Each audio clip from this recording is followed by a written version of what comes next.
I'm so happy to be here with you.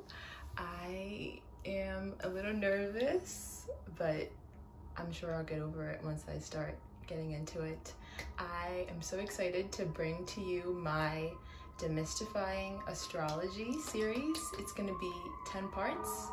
It would not be New York if there was no sirens. Let me just let that pass. How are you though? I hope you're taking care of yourself, drinking water. Okay, back to what I was saying.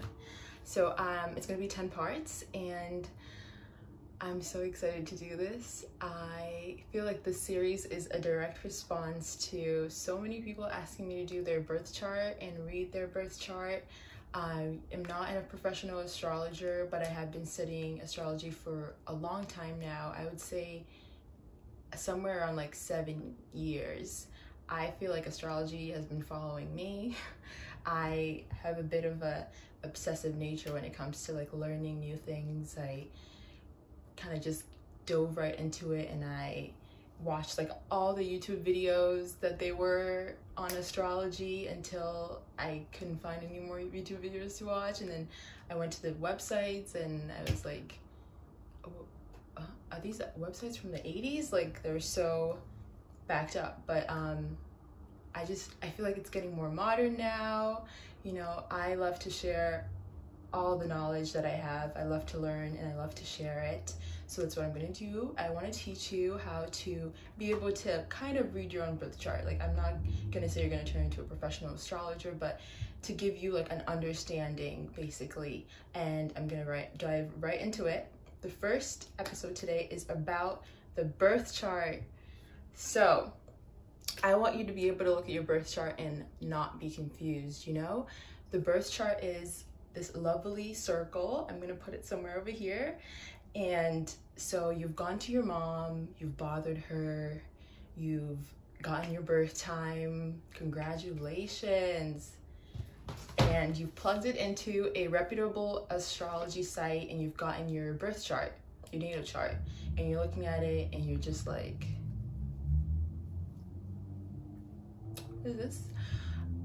And that's where I come in. You know, your birth chart is a screenshot of the moment that you were born, like the screenshot of the sky at the moment that you were born. It's your life kind of in one little circle. And like our life, the birth chart is so complex. You know, it's not just like, there's so much more to it than meets the eye. And my goal with this series is honestly to help you better understand your reality through astrology. I feel like very similar to therapy, honestly, astrology can make you make sense of yourself, can make you feel understood in a way. That's what it gave to me. And give you, honestly, an insight to your blind spots, because obviously you can't see them. You know, we all have blind spots. We all have areas in our life where maybe you refuse to acknowledge it or you just are unaware of it, and it's such a beautiful thing. I want to like take out the stigma that's kind of around astrology, it's witchcraft, when it's honestly a science. Like astrology is a science. I know some of you out there still think that astrology is witchcraft, which I don't understand, but it's fine. I'm gonna help you. But yes, back to the birth chart. The birth chart, as opposed to going clockwise, it goes counterclockwise. It starts about halfway through with the first house. The little sections of the birth chart are called houses. They look like little pies of the chart. They're houses, and each house is a different part of your life. And I'm gonna get into the houses in another episode, but for this episode I'm gonna be just focusing on the general description of the natal chart.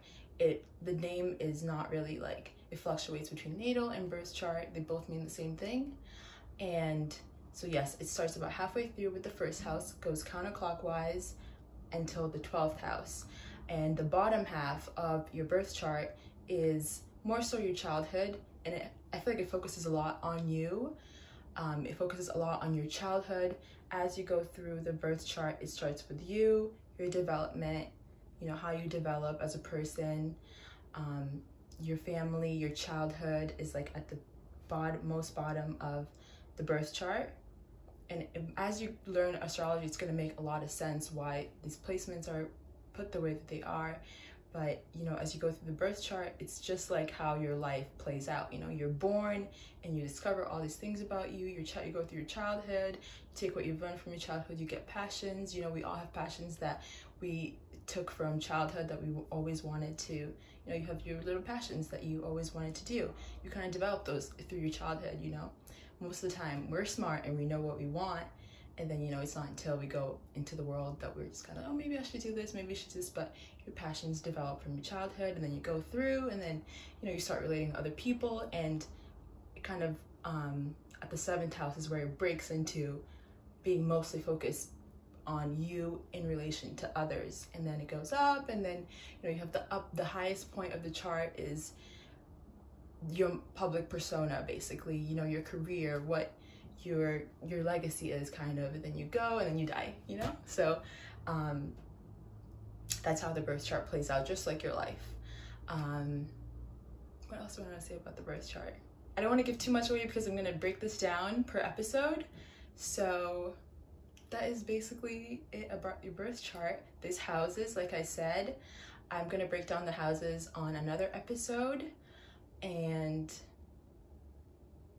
yeah, I think that's all I wanted to say about the birth chart, because I don't want to give too much away because I'm going to break everything down.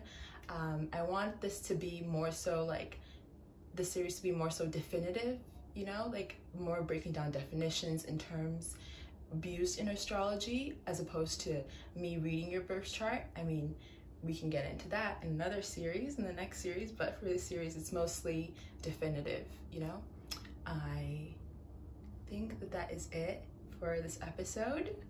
I hope you learned something, and the next episode, I'm going to be talking a little bit more about common astrological myths. I'm going to debunk a lot of myths, a lot of things that you guys think that are truth in astrology, but, you know, I'm going to play around a little bit. One major thing being cusps. Are they real or not? And I'm going to tell you my favorite astrologers and just kind of break down like each person's viewpoint, where they come from, and why you should follow them. And yeah, I think that's it. I'm so excited about this, and please share with me any questions that you have. And